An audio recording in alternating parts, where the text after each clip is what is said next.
This is VSiN, the sports betting network. The numbers told the story, they always do. It's one of those idiots who believe in analytics. This is a numbers game with Gil Alexander on VSiN. Good Thursday morning to you. It is a numbers game at VSiN, the sports betting network. VSiN.com, Game Plus, iHeartRadio, YouTube TV. Live from Circa. It's a numbers game where sports betting lives. Gil Alexander, Kelly Bidlin was happening. Not much, buddy. How you doing? I'm doing very well. Rocking out some Billie Eilish? No, it was 24 hours of listening to Maze featuring Frankie Beverly as a tribute. Okay. Matt Brown and I went to the ATP Challenger Tour here in Vegas. Oh, you guys did. I Yes. didn't even think to follow up with either one of you about it because as soon as we left here yesterday, Yeah. in fact, I was embarrassed when we were on air not knowing about the fires. Oh my gosh, that was as bad an air quality in Las Vegas as I've ever seen. By afternoon, it had kind of cleared up. Yeah, it did. Yeah, later in the afternoon. Yeah, it was, the players qualifying for the main tour, and there was a little live betting clinic happening up in the stands. Nice. Fantastic. On the show today, Zack Cohen joins us. It's Zack and Crack Thursday. Zack Cohen joins us to talk National Football League and college football. He's got some plays. And then the crack part of it is Bill Krackenberger. Bill's a little under the weather today. So he was like, hey, do you mind if I do it from home? And I was like, well, Bill, if you're under the weather, you don't have to come at all. You're allowed to take a week off. You're allowed to take a week off because they're paying you. Despite how much we pay you. Despite how much we're paying you. You're allowed to take a week off. And he was like, no. I just want to do a couple of segments. So we're like, okay, you can go on. And then UFC 306 with Jordan Sherwood. Nice card. Yeah, at the Sphere. At the Sphere, that's right. Featuring Sugar Sean O'Malley, I should say, who's a slight favorite. Mm-hmm. Slight favorite in his bantamweight main event match against Merab Dvalishvili. So we'll get into that, plus other bouts as well there. World Series exactas, a little less crack, a little more of you and me. So we'll do some World Series exactas a little later on. I want to start, of course, with Thursday night football, the Dolphins and the Bills. When we did this on Monday, I guessed, guesses go. I guessed that the Dolphins would be 4-point favorites. I had them above a 3-point favorite. You told me it was a 1-point favorite. Mm-hmm. And I'm like, okay, maybe you don't like my 4, but at least 3. Why is it less than 3? It has come my way, but not quite to the 3. Dolphins minus 2.5 in their Thursday night tilt tonight against the division rival Buffalo Bills. Both teams 1-0. Both teams 1-0 after comebacks. The Bills coming back from a 17-3 deficit against the Arizona Cardinals, and the Dolphins in a very quick span, a 14-point swing, if you will, as the Jaguars were headed into the end zone, a fumble, and then the very next play, it was Tua to Tyreek for 80. I still don't know how Tyreek got around the corner on that play. It's incredible. That changed that game around. Yeah. Jason Sanders missed a 42-yarder way wide, and then he eventually kicked the game winner for the Dolphins as they came back to beat the Jaguars. So 2 1-0 teams in the AFC East. Obviously, the Jets are 0-1. The Patriots also 1-0 in the AFC East. So tonight, the main things I think you have to sort of keep in mind last year, by the way, if you wanted to know what happened. Bills, just as a reminder, Bills beat the Dolphins both times last year, 48-20, 21-14. Josh Allen, in all of his 13 career games against the Dolphins, you know what he's done in all 13 games? Score a touchdown. I want to shout out Sean Corner over at Action for this. 2 touchdowns in all 13, at least 2 touchdowns in all 13 of his games against the Dolphins in his career. Yeah, if you want to get trendy, it works both ways with these quarterbacks, right? Josh Allen's had a lot of success against the Dolphins, Tua not so much against the Bills. Tyreek, speaking of that, about Tua, Tyreek Hill, his receiving lines in his 5 games as a Dolphin against the Bills, 7 for 69, no touchdowns, 7 for 82 and 1 touchdown, 3 for 58, no touchdowns. He did have a 9 for 69 and 1 touchdown, and then 2 for 33 and no touchdowns. So at no point did he have more than 82 yards receiving in any of these games against the Buffalo Bills. So that's something to keep in mind if you believe in these kinds of trends. And I will say that, again, Mostert ruled out for tonight's game. Achane expected to be a game-time decision. I think he's a go, but we'll see. Yeah, game-time decision, I think you're right. I think at this time yesterday, it was looking a little bit more doubtful. I think he showed a little bit more in practice yesterday than people were expecting. So, yeah, those two to look out for on the Dolphins side for sure. The Bills have injuries of their own. Teron Johnson, the cornerback, one of their starting cornerbacks, will be out for the game. Dwayne Smoot, one of their pass rushers, out for the game as well. So injuries early on both sides. We could see a little Jeff Wilson, maybe some Jalen Wright, the rook, at running back for the Dolphins tonight if, in fact, Achane is limited in any way. Mostert, again, as I said, already out. I think what all of that lets me think from a Dolphins perspective is, by the way, the weather has been an issue. Folks are like, well, is it going to rain? It is a small chance. There's about a 20% chance of rain around kickoff. It's supposed to taper off. So rain shouldn't be, at least as you look at the forecast, you know how forecasts go, at least as you look at it right now, shouldn't be a huge deal. And the wind is only in single digits in terms of miles per hour. So the wind should not be an issue.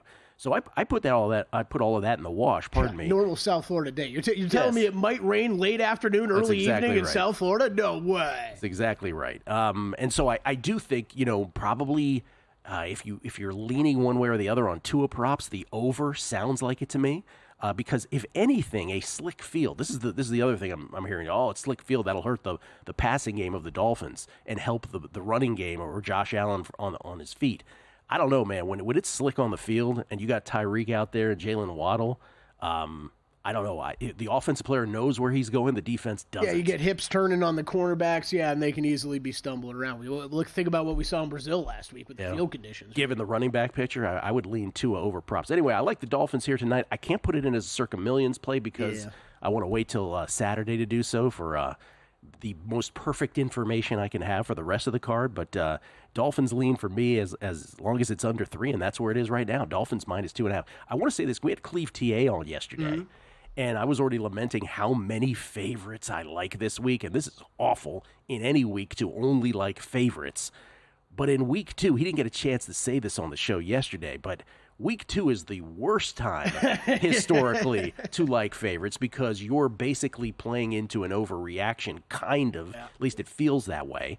Khalif wanted to mention this. Last 10 years in week 2 in the National Football League, favorites cover just 42.9% of the time, by far the worst of any week in the first month of the season. The other weeks, by the way, 46.5% in aggregate. So again, week 2 covers favorites only cover 42.9% of the time. That explains why the overreactions in week 2 are so severe. And if you want to do a little more data mining, Kelly, but if you isolate just favorites under a touchdown, like these Dolphins tonight, those favorites under a touchdown only cover 37% of the time, the lowest of any week of the season, 33% the last 5 years for what it's worth. So you can keep narrowing this down, and it gets uglier and uglier for favorites in week 2. Yeah, there's a lot of favorites that'll be on watch this week. I'm with you. I kind of lean. It feels like towards every favorite. I do lean Buffalo in this one, I guess, tonight. I think if you are looking for a teaser partner, it's not a bad one with up at 2.5. Yeah. I don't think that's a bad way to approach it. I do think I was going to ask you with these two teams. I think there's a lot that we learned about a lot of teams in week 1. Do you feel like you took anything away from either of these two teams from week 1? No, I sort of feel about them as I did before, which is I'm down on Buffalo compared to most. They had to come back from a 17-3. I know people are like all focused on the comeback. You're still down 17-3 against the Cardinals, and the Cardinals had the ball on their racket. People tend to forget this little point. The Cardinals could have won that game. They had the ball on the last drive, so it wasn't like the Bills won this going away. Cardinals covered after all. And that was a weird drive. Marvin Harrison Jr. was wide open in the end zone. Kyler just didn't see him. That's the only reason the Bills perhaps come away with the win. Should be 5-0 in millions. And I'll just counter what I'm saying because I said the Dolphins -4 when I guessed this, but I'll counter my point, which is about the Dolphins, which is I've said famously about them and the Cowboys. They're bullies, right? Yeah. They tend to beat up on the teams that are clearly worse than them talent-wise, but when someone their own size picks on them, not so big. Yeah, I'm with you. I think, if anything, week 1, it just kind of seemed to confirm what my thoughts were about both of these teams like you're talking about. I think Miami, seeing them struggle with Jacksonville a little bit, not that big of a surprise based off of what we saw them do last year against bad opponents, against good opponents. I think the one big thing with Buffalo is just really seeing how that offense is planning on operating, right? They have a good offensive line. They trust that running game. I think for everybody that thinks that Buffalo is this big explosive team, that's true, and we saw that kind of in the comeback, right? But they'd love to be able to take this slow, run the ball, work the clock, keep that other offense on the other sideline. So I think that's kind of an interesting thing to monitor with Buffalo, and we all kind of suspected it heading into the season. It really did play out week 1 against Arizona, so I think that's going to be interesting to watch tonight. That's why you've seen this total come down, in my opinion, and get open 51.5. We're down to 48.5, a couple 48s on the board even, 48 right here at Circa. So something interesting to monitor. That's where I think Buffalo in a teaser could make sense, because that scoring is expected to be a little bit lower. Have you become acclimated to the NFL sort of the rhythm, the meter of the schedule, where it's like, oh, it's Thursday Night Football tonight? I have not. Like, it kind of surprised me already. I'm like, oh, that's right, Thursday Night Football. By the way, half times with Wishnev probably not going to start tonight. He was flying back to Pittsburgh, so they will start next week. For those who are wondering about half times with Todd Wishnev. What do you do? Just Monday and Thursday, not Sunday night? Monday and Thursdays, okay. Twitter Spaces. Yeah, we're hoping to do that, but with Todd, you never know if we can work it out. Who's setting this up? That would be me. Oh man, technological whiz. Can we get a show just of that? Like, can I send Wyatt Tomchek out with a cell phone? Yeah. Oh, by the way, after the show today, also, speaking about football, if you don't get your football fix here, we are recording the Week 2 Megapod today. Of course, Todd Wishnev, Will Hill, and myself. Todd and Will, obviously the regulars on the Megapod. That's on the Beating the Book podcast feed. Today's guest, last week was Steve Fezzik. Today, Joe Pita. Oh, there we go. Joe Pita, Wall Street veteran who wrote the books Trading Bases, also wrote the 2019 Masters Tour Guide, but has flirted with some good results in these contests. He's obsessed with Survivor, obsessed with Millions. So he's on the show today. Joe Pita. Gonna meet Todd for the first time. Oh my God! So that's I always didn't even fun. think about that. Yeah. That doesn't always go well. You know what I mean, Jeff Schwartz? Point that out. We'll come back. Zack Cohen on the NFL and college football. That's on the other side.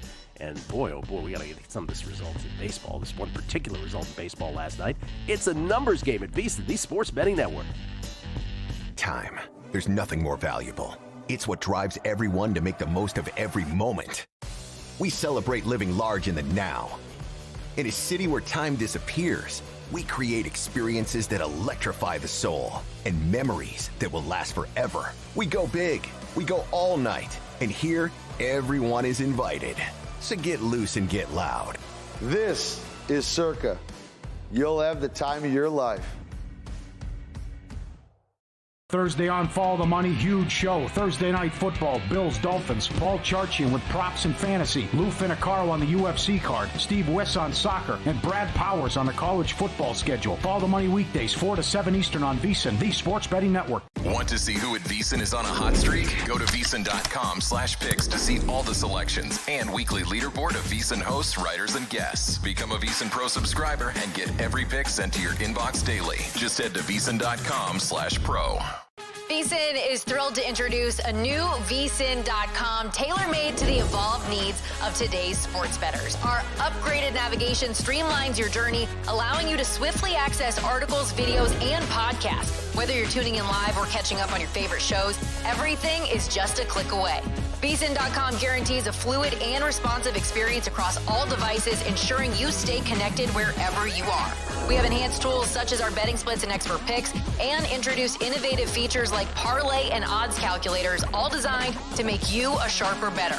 Our How to Bet section is perfect for beginners, covering the fundamentals, while seasoned bettors can delve into our advanced betting strategies for the competitive edge you've been looking for. Sign up for free on VSiN.com or become a VSiN Pro subscriber, where you can unlock unlimited access to every tool, expert picks, and insight that make VSiN the Sports Betting Network.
Game on VSiN, the Sports Betting Network. Back on a numbers game live from Circa Un Partido de Números.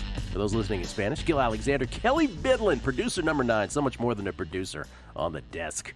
Zack Cohen standing by to talk some NFL, the Bills and Dolphins tonight, of course, Thursday night football and college football as well.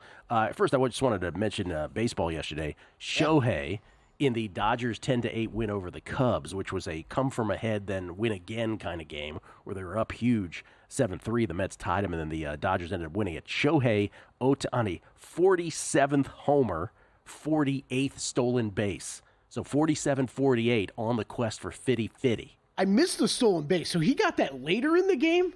I don't know the sequence. I believe it was after the home run. I believe so, yes. So the Dodgers end up winning. The really, big... He going to hit 50-50? He's going to hit 50-50, there's right? no question he's hitting 50-50. I mean, I shouldn't say that because once you get to 49, maybe you start tightening up. I don't know. I started thinking about that stuff last night. But I don't know. These guys are not like you and I. Also, like if it's final games of the season, how much are you pushing Shohei Ohtani to run on the base pass? Well, he'll get the stolen bases real quick so they don't have to worry about that. Yeah, okay. Yeah. The big outcome for us, at least for our Atlanta Braves, at least I have an Atlanta Braves bet to miss the playoffs. You and I have it. We had a VSiN-wide contest. I don't know if anybody still talks about this. I don't know either. But because we could win it, we're going to talk about it. The contest was every VSiN show had to put in a baseball futures bet, and you were allowed to change it if you didn't like it. So I was on vacation. Kelly goes ahead and says Braves to win the division. He didn't consult with me, so I came back and I'm like, we're doing the opposite. We're switching it to Braves to miss the playoffs. It's 8-1. Braves lose yesterday. Mets win. Mets have a 1-game lead, 16 games left for both of these two teams, and the Mets won it in dramatic fashion. This is you got to feel bad for this guy on the Blue Jays. The pitcher on the Blue Jays, who now is 2 starts. We're talking about Bowden Francis. Yeah, Bowden Francis. Bowden Francis, 2 starts now in his last 4, where he has taken a no-hitter into the 9th inning. It was against the Angels a few starts ago, and Taylor Ward hits a leadoff solo jack against him to break up the no-hitter. 3 starts ago. What's that? Great hair. Yeah. Taylor Ward. Oh, Taylor Ward. Great hair. Oh, didn't know that. Yeah. And then last night, the Blue Jays that was a 3-0 game, so the Blue Jays were able to hold on there. But last night, Blue Jays up 1-0 against the Mets in the 9th. Francisco Lindor steps up, lead off Jimmy Jack to tie it up, and then the Mets just blow him out after that. So 2 starts in 4 that this guy has taken a no-hitter. Bowden Francis into the 9th inning. It reminds me of when I was a kid, there was a Blue Jays pitcher by the name of Dave Stieb. Dave Stieb was one of these guys in an era when not everybody, but when the great pitchers did win 20 games because they went a long time. Stieb had multiple seasons where he won like 17 and 18. And he had 2 no-hitters. The last 2 starts of the season in 1988, he went 8 2/3 consecutively with a no-hitter, and he got broken up on the last out of both of them. That's just awful. He finally threw a no-hitter 2 years later, but it was this amazing moment. But this is who's this kid reminds me of. Bowden Francis. Dylan Cease? Right? Didn't he go through that too? Didn't he have one broke? Some near ones, and then he finally got one? Yeah, and then finally got one, yeah. Well, Mets take a 1-game lead over the Braves for our purposes for the 3rd and final wild card. We're coming for that prize. We don't know what it is, where it's at. We were not told what the prize was. But we're finding you, Dan Miller. Or Moneyline Dan Miller. What are you giving us if we win? Okay, let's talk some college football and some pro football. Zack Cohen joins us now. Of course, the glue, part of the glue that holds this whole operation together. Betting on X is where you can find him on Twitter. He joins us now, courtesy of the Progressive Guest Line. What's happening, Zach? Not much. How you guys doing? Doing very well. Let's start with Thursday Night Football. That seems like the appropriate place to start. You like the Dolphins. You and me, we're the only 2, apparently. Yeah, I jumped on the Dolphins minus 120 on the money line on Tuesday. I've been writing up the Thursday Night Football game every Tuesday morning, so I've been getting early lines on that. If you do want to check the website, there's going to be some stuff up there that you probably won't be able to get later in the week. One of those was Jeff Wilson, anytime touchdown score, plus 240. That's now down to about even money. I had a pretty good feeling that we wouldn't see at least one of those 2 Dolphins backs with it being a short week. And I don't think there's going to be any, harm done to the running game in Miami. I think that obviously with, the 49ers offensive system now being in Miami, I think that you can trust pretty much any running back that you throw back there. Jeff Wilson's a guy that has had a good nose for the end zone, his entire career. So I think that he'll be fine in this game if he he ends up being, the workhorse, and I do think he'll find the end zone in this one. By the way, that was a facetious joke on my part because obviously the line has come our way to the Dolphins, if not to 3, but at least from 1 to 2.5. So Zach and I clearly aren't the only two that have the Dolphins, but in our little sphere of everybody being too close to the sun, I feel like you and I are the only people that have the Dolphins, and that the too cool for school crowd all has the Bills. I don't feel like I've heard that much about the from Either people way this week. Yeah. I think Drew. I don't even know if Drew's on the Bills. I know he said he was leaning that way. But yeah, I don't feel like I've heard that many people betting this big tonight. I do. I do like the -2.5. I'll throw that out there. If you can't get that money line, it's not out there anymore, so I understand that. So I do like -2.5 on Miami. I know that this has been a pretty lopsided head-to-head, in favor of Buffalo over the last couple of years, but I don't think that this Buffalo defense is the same as we've seen in recent years, and I don't think that the receiver group is going to be able to create consistent separation against a good group of Dolphins corners. So I think that's going to be a struggle on both sides of the ball. Is there anything else in week 2 in the NFL that you like, Zach? I have a slight lean on the Eagles. It's a lot of points now, but I just thought that, Cousins looked really bad in week 1. I know that that's something that, you don't want to overreact too much to one game, but it's a movement for a guy that had, a torn Achilles in the offseason. So I think that they're going to have a really hard time against Philadelphia, who I really like this season. I know that they are coming off of that Brazil game, but had a few extra days to make up for it. So I think that the Eagles are going to win pretty easily. All right, what about college football? What'd you land on here? And I know you wrote this up at VSiN.com as well. Yep. My favorite play this week is Indiana -3 against UCLA. That's another one where, UCLA comes into this game with an extra week of rest because they have not played since facing Hawaii in that first game, but they looked terrible in that game. And it was really what was expected after what we had heard in the offseason. I know a lot of people at this company, myself included, very down on UCLA. I thought that the running back situation was a nightmare. Outside of Ethan Garbers, they rushed for under 20 yards amongst all their running backs against a really bad Hawaii defense. And I just don't think that passing game is going to be able to get anything going. Indiana, obviously not a good team in the past, but Cignetti is kind of like a poor man's Kalen DeBoer, that he has won everywhere that he has been. He brought over a ton of talented transfers to Bloomington. The early results, obviously some bad competition, but Indiana has blown out both of their previous 2 opponents. Last week it was Florida International. And I just kind of think that this team is much better than UCLA and much better coached. So I know that they're going on the road, but I don't really think that the Bruins are going to have a home field advantage. I don't think the 3 points is enough here. Okay. Big 10 game. Thank you, sir. Yeah, no problem. Appreciate that. Make sure you were on board. By the way, speaking of that, we should probably mention you. I know you're joking because you're the conference stuff. Right, yeah, but there's actually news. Yeah. Mountain West announcing, or not the Mountain West announcing, but 4 schools announcing that they will depart the Mountain West to join the Pac-12. The Pac-12 Board of Directors unanimously approving applications from Boise State, Colorado State, San Diego State, and Fresno State as the conference realignment continues in college football. So there you go. Pac-12 lives. It's the Pac-6 now. Who are they turning down? I like the idea of them approving teams, right? Does that mean they're turning down some schools? Tufts University. Yeah. Turning down Tufts. Not going to work. Zach, anything else college football? Yeah, I like a former Pac-12 team, Oregon, against new Pac-6 team, Oregon State. It's a -16.5.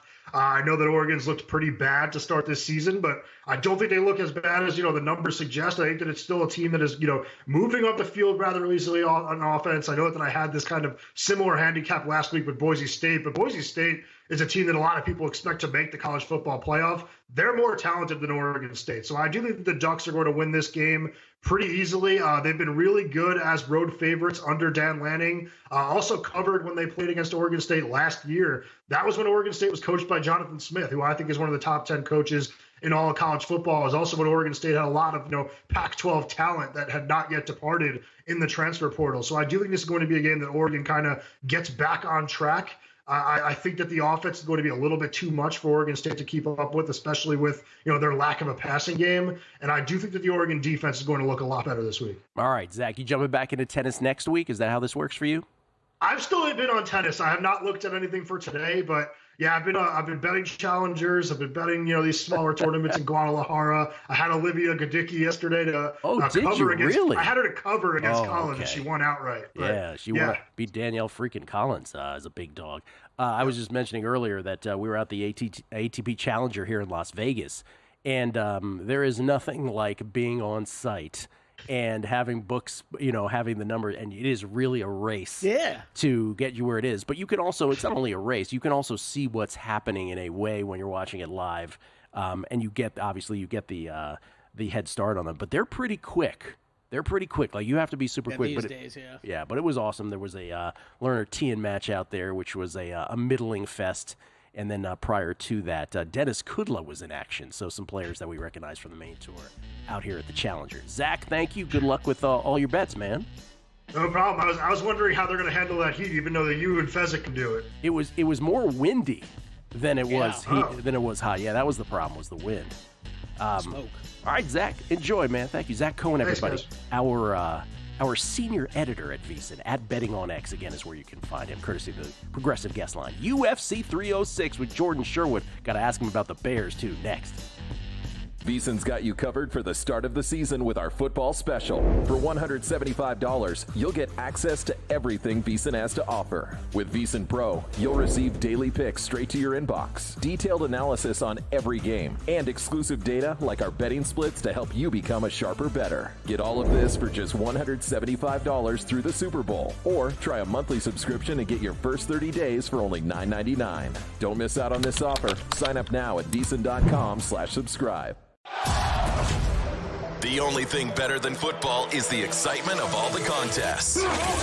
Catch the Circa Friday Football Invitational at 9 p.m. Eastern with picks from some of the sharpest bettors around the country. Then on Saturdays at 9, watch the Football Contest Show, where our expert hosts and guests go through the consensus choices for some of the biggest betting contests in the world. The fun doesn't stop there. Visit VSiN.com for the full lineup and join us on the Sports Betting Network.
Game on VSiN, the sports betting network. With the National Football League underway, there's never been a better time to become a VSiN Pro subscriber. Make this football season your best ever with full VSiN Pro access to our daily best bets, betting splits, betting systems, and 24/7 video access. Grab our football season special and get full VSiN Pro access from now through the Super Bowl for just $175 United States dollars. Or start a monthly subscription for just $9.99 and see why VSiN Pro is your ticket to a winning season. Don't wait. Head to VSiN.com/subscribe to sign up and start betting smarter today.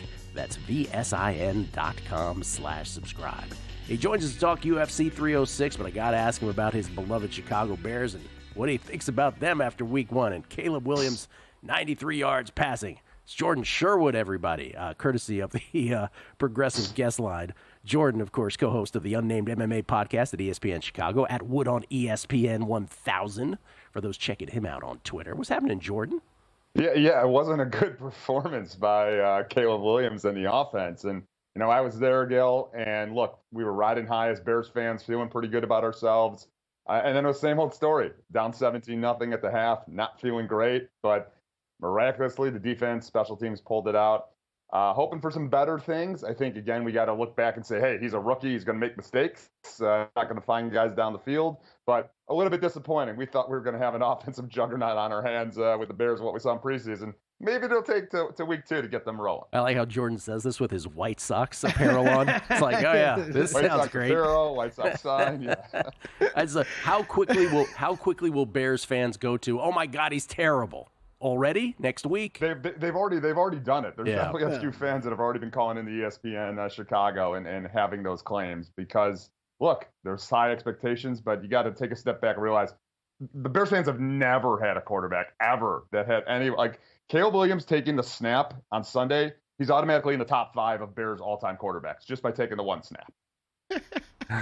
Of course. Those are lofty expectations. Yes. Yeah. Sorry, Caleb.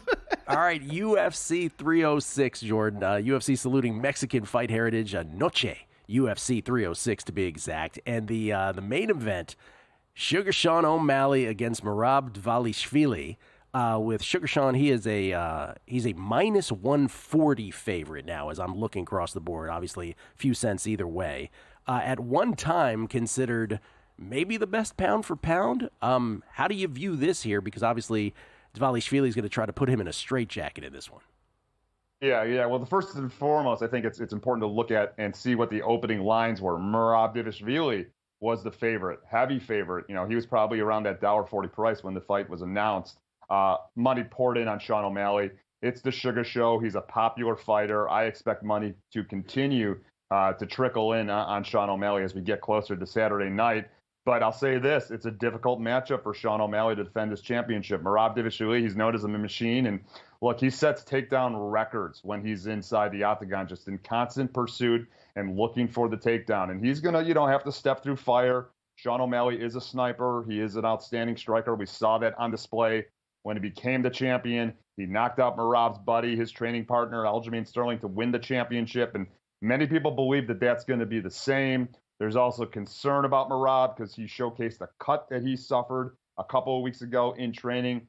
But I'm not on that side. I think Sean O'Malley has struggled with grapplers, and Merab's probably the best that he's ever seen, just in constant pursuit of takedowns. And there's also concern about Sean O'Malley's cardio holding up for 5 rounds with the pace that Merab Dvalishvili has. So I was on Merab when he was the favorite at $1.20. I'm certainly going to be on Merab as he is now the underdog in this fight. You're just going to have to avoid that sniper O'Malley coming in, and I think Dvalishvili can get his hand raised on Saturday night. Yeah, you are. You're going to be on him as a dog if you were on him as a slight favorite for sure. Sugar Sean O'Malley 18-1 lifetime, and Dvalishvili 17-4. Jordan going with the dog there. What about the and no reason to rush a bet, right, Jordan? Like you're talking about. I mean, this is going to be all O'Malley coming in, money coming in late, right? Yeah, absolutely. O'Malley's going to continue to flood in, so I would actually recommend waiting on Merab until as we get closer to fight night. And look, Sean O'Malley is talented. I wouldn't be surprised if O'Malley sleeps him in the first round. That's how good Sean O'Malley is. But you have to remember, O'Malley, even though he's got that knockout power, has really not been a knockout artist. He's a guy that's going 3 rounds to decision, going 5 rounds to decision. Outside of the Aljamain Sterling knockout, he hasn't been really knocking out his opponents. You've seen these conspiracy theories that are going around in UFC Twitter, where it's like O'Malley. So this is Noche UFC 306, right? He had a Mexican girlfriend they cheated on or something like that. So everybody's like, there's no way they're gonna let him win in this, it's like that kind of thing. Do you pay attention to any of that nonsense? No, not at all. And I also am really steadfast on, I understand it's UFC Noche, I understand it's Mexican Independence Day, but I don't think that there's going to be that impact on the Mexican, those Latin American fighters that are competing on Saturday night, like it would be if it was in Mexico City, like it would be, or like for the Brazilian fighters when they go to Brazil. Yeah. I've heard about the Noche setup at the Spear.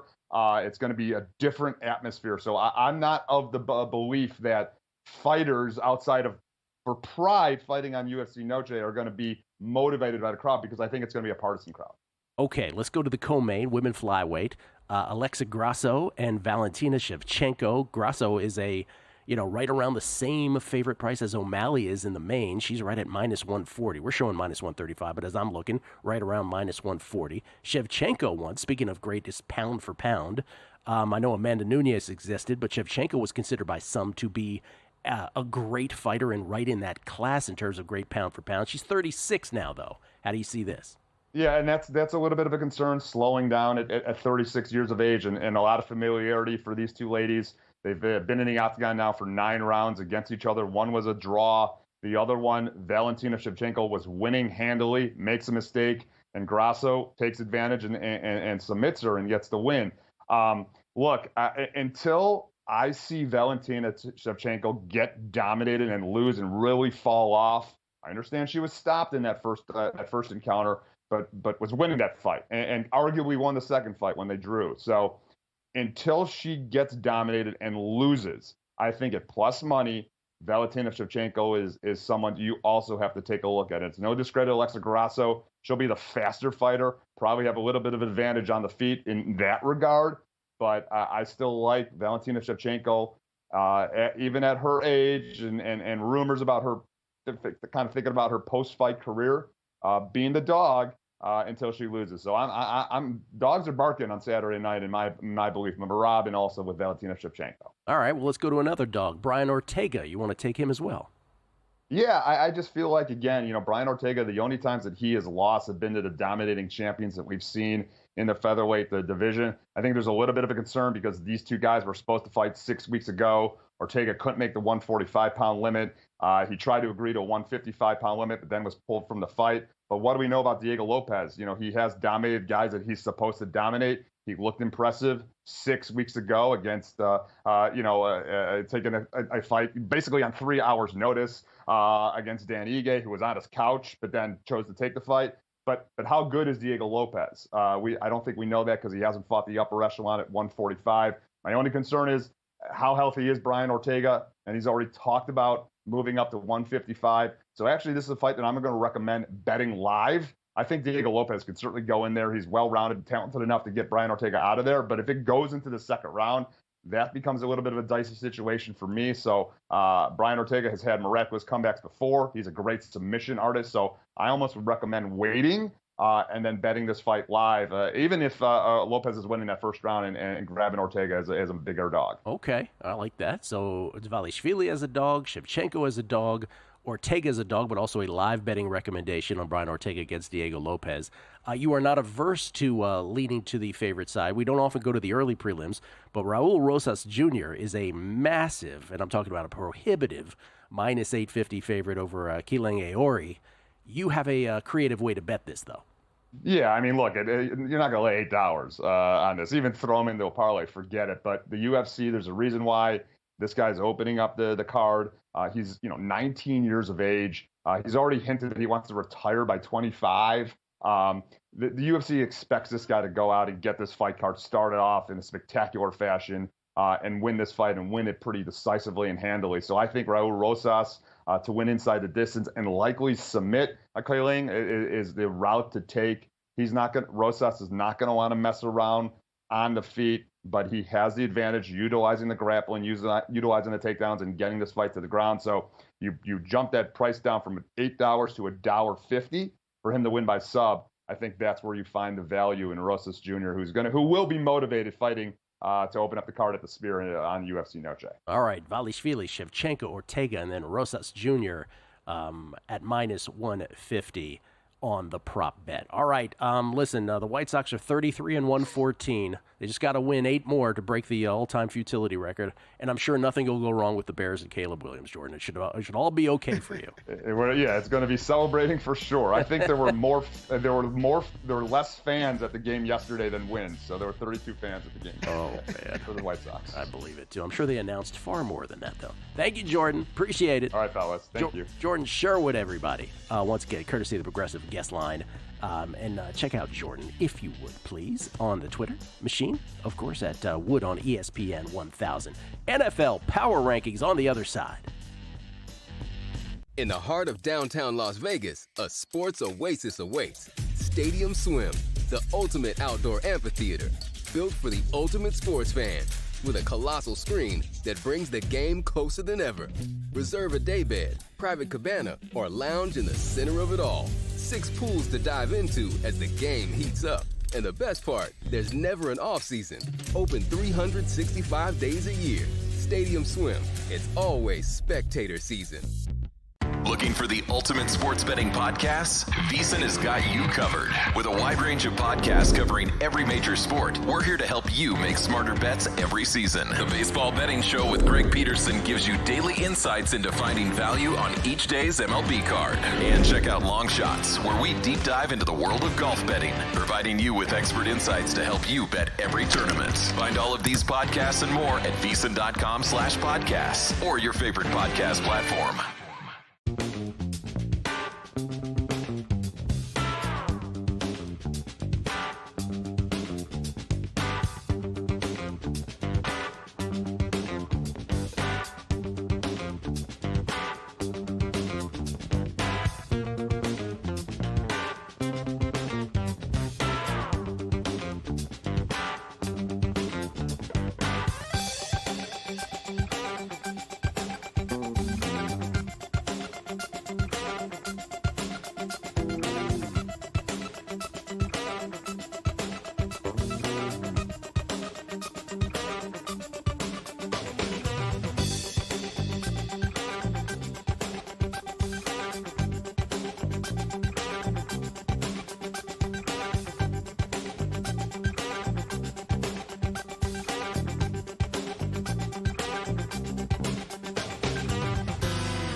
VSiN, the sports betting network. Are you the type of player who's looking to get down $10,000 or more on an NFL line at the best price in the market? Or maybe you're looking to get your in-game play instantly accepted? We got the answer for you. Sport Trade, the app that's going to change sports betting forever. Minus 104 lines instead of the typical minus 110. Instant in-game betting and a concierge player service. Sport Trade, perfect for those who want a premium betting experience. Sport Trade live in New Jersey, Colorado, and Iowa, and coming to Arizona and Virginia this fall. Download Sport Trade, use code VSiN to earn 10% cash back on each wager in your first week. Terms apply. Got to be 21 years or older to play. If you or someone you know has a gambling problem and wants help, call or text 1-800-GAMBLER. And Kelly, we will have Alex Kane on the show tomorrow from Sport Trade, the CEO, coming back on the show, I should say. He's been on before. And on our Football Fridays tomorrow, Chris Felica, Dr. Bob, Steve Fezzik. Does it get better than that? Jam-packed. Yeah. Big show tomorrow. It's like those old Milwaukee beer commercials. They used to say, it don't get no better than this. I haven't had an old Milwaukee in a minute. In a minute, as they say. I haven't had one in 2 minutes. We get tweets at Beating the Book. This is from Scotty B726, best listeners of the game. He says, I promise if you mentioned it, I missed it. But looking at my Survivor and thinking about it the way you outlined, I'd be willing to bet you're taking the Chargers on at least one. I like when people predict what I'm taking on Survivor. Scotty, I don't think I can do it. I can't do it. I really don't. It's the only thing I don't think decided. I can. It's the only thing I've actually decided this week about Survivor. I'm not doing that. Chargers on the road against the Panthers. They're big favorites. I don't think I could do it. This is from Mike United RGR8. And he sent this to a bunch of us. He says, here in Colorado, we have a team to be a wild card and then win the Super Bowl prop. How about that? So he has a few that he personally liked. The Bills at 50-1. This is, again, to be wild card and to win the Super Bowl. Bills 50-1, Eagles 60-1, assuming he thinks the Cowboys are going to beat them in the NFC East. And then the Texans at 60-1, just in case the Jags or somebody else, like the Colts, takes them down. He says Allen and Stroud are the two best AFC quarterbacks besides Mahomes, and Eagles can travel and win. I like it. Great market. I don't know if we have it here in town. We talked about it quick over the summer. Maybe you were out. Maybe you were out when we did. It was long back. I remember pointing out the Bills, though, is one I liked. I mean, I think all three of those are good calls. I do, too. Almost any of these divisions where, okay, if you're high on the team, but maybe even if you're just a little uncertain on how the division's going to play out, right? Like, that's not 50, 60-1. Those are not bad numbers. I like any market that requires two different levels of thinking, right? Not good enough to win your division, but then has the ability to win, sort of like we do in baseball. When those markets exist. Here's another one. This is from, I think we have one more here. No? Should I read? Okay. Yep. I'll read. This is from Mike Stacks. In past years, I normally look for big spreads to help me choose my Survivor teams. This year, I just can't pull the trigger on those top faves, and inside my head, I keep saying, take teams with no future value. Survivor is in my head 24/7, and it's only week 2. Mike Stacks, join the club on that for sure. This is from Mr. Masterline. He says, Yankees win it in 11 on 9/11, and the Mets won it from behind in the 9th, where they sent 11 batters to the plate. Just saying, on the day that was 23 years after 9/11 itself. He's just pointing that out about the Yankees and the Mets. Loser Larry says, hey, Gil, there's a really good documentary on YouTube about Dave Stieb. I had mentioned Dave Stieb earlier, the former Blue Jays pitcher who had near misses, really near misses, a couple in a row where he went 8 2/3 and missed a no-hitter. But apparently there's a documentary on him called Who's Dave Stieb? So I'm looking at it. Yeah. Oh, no, it's not called Who's Dave Stieb. It's called Meet Dave, Captain Ahab, the story of Dave Stieb. And then in the subtitle it says Who's Dave Stieb. So that's great. Meet Dave, Captain Ahab, the story of Dave Stieb. Looking forward to that. Thank you, Loser Larry. Jesse Welch, there's always an uneasy feeling for me when I'm oppo you on a game, Gil, but we'll see what happens tonight. Go Bills. I suppose I should be flattered by that. Thank you. And Brian M. says, having listened to the show for a while now and following the tennis picks, I keep thinking Nicholas Basilashvili is switching from ATP to UFC, hearing about the main event. Also hearing Brian Ortega is giving out awards props and a live dog Saturday. Yeah, you gotta watch out around the VSiN offices when Brian Ortega and Matt Brown meet in the octagon. That's our own Brian Ortega, who when we asked him yesterday who's the leader for the Oscars, one of the films he said was Dune 2. Dune 2. That's who he likes. The great Zendaya. Good flick. It was a good flick. You saw it? Yeah, I did actually. I saw both the Dunes. It was good. Both the Dunes? Both the Dunes. Dune 1, Dune 2? Like he did one of those right. I don't know why I watched the first one, but I was watching it and I was like, oh, this is pretty good, right? But then you're like, all right, I'm like 2 hours into this thing. When does this wrap up? And then it finishes and you're like, wait, did you really just leave it on like a cliffhanger? Like I got to come back for the second one? All right, and that's what they did. Biggest complaint I have about movies today, everything doesn't have to be 3 hours. Okay, I thought you were going a different direction. No. Everything doesn't need to be a remake or like redo something. Oh yeah, we've officially run out of music, and we've officially run out of ideas. And we've officially run out of ideas. Apparently, last two, Jed O'Connor, talking about the trend I was talking about earlier with Week 2 situations. He says 33% under a touchdown. Specifically, what he was talking about was that in the last. Let's see, the last 10 years, we were talking about favorites cover in Week 2 just 42.9% of the time. But if you go down further, if they are favorites under a touchdown, they only cover 37% of the time. Last 5 years, 33% of the time. And to that, he said, sounds like a good progression to the mean. Let's go chalk. That's from Jed O'Connor. And the world be free. Says, sweating any MLB futures? Yeah, man. Braves to miss the playoffs, one of them. And, of course, the Diamondbacks every which way. All right, time, ladies and gentlemen, for our NFL Power Rankings. Plug it in.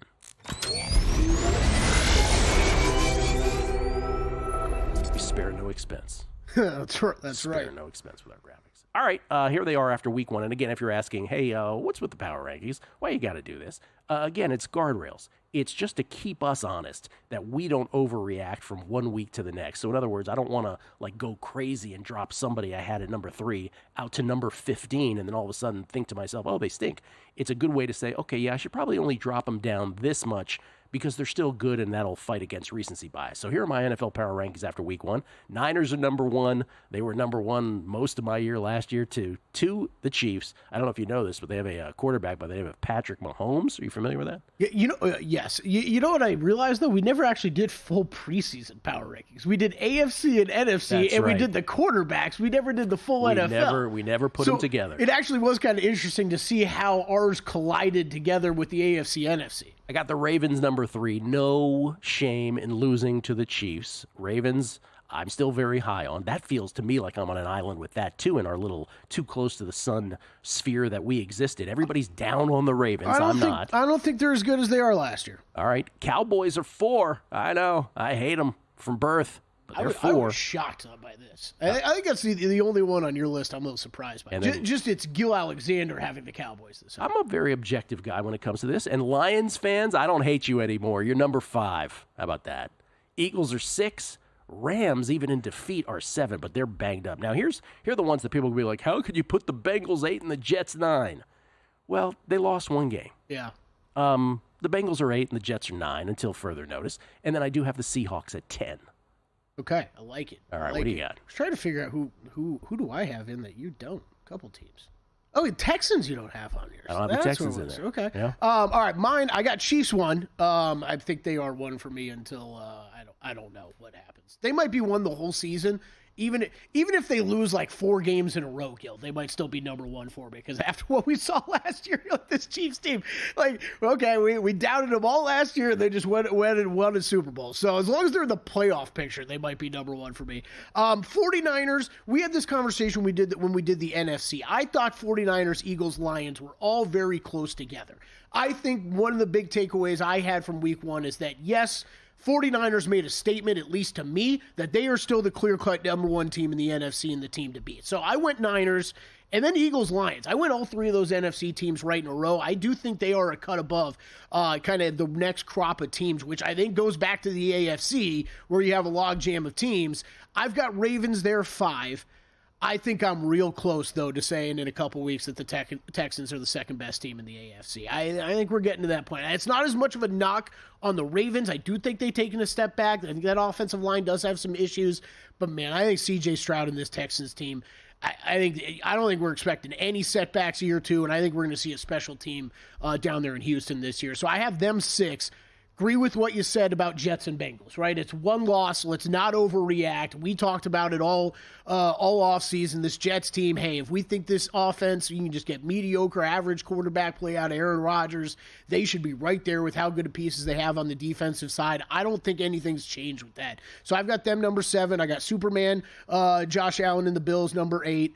Bengals number 9, although this is a big week for the Bengals, right? Like they don't have to win this game, but man, I think they got to show some life a little bit, right? And then I got Cowboys 10, which I guess I'm surprised there's that big of a gap between where you had Cowboys and I do, but I don't even see that as that insulting because there's a lot of good teams in the NFL right now. And I had Texans 11, just to let you know. I don't know how many great teams there are in the NFL. Yeah. There's a lot of good teams. Yeah, I think that's true. But I don't know. I think the Chiefs. Let's put it this way. I think the Niners are great, and I think the Chiefs will always be great as long as they have the NFL hack. That is the hack code. That is Patrick Mahomes. A new football season means a new lineup on VSiN. Start your day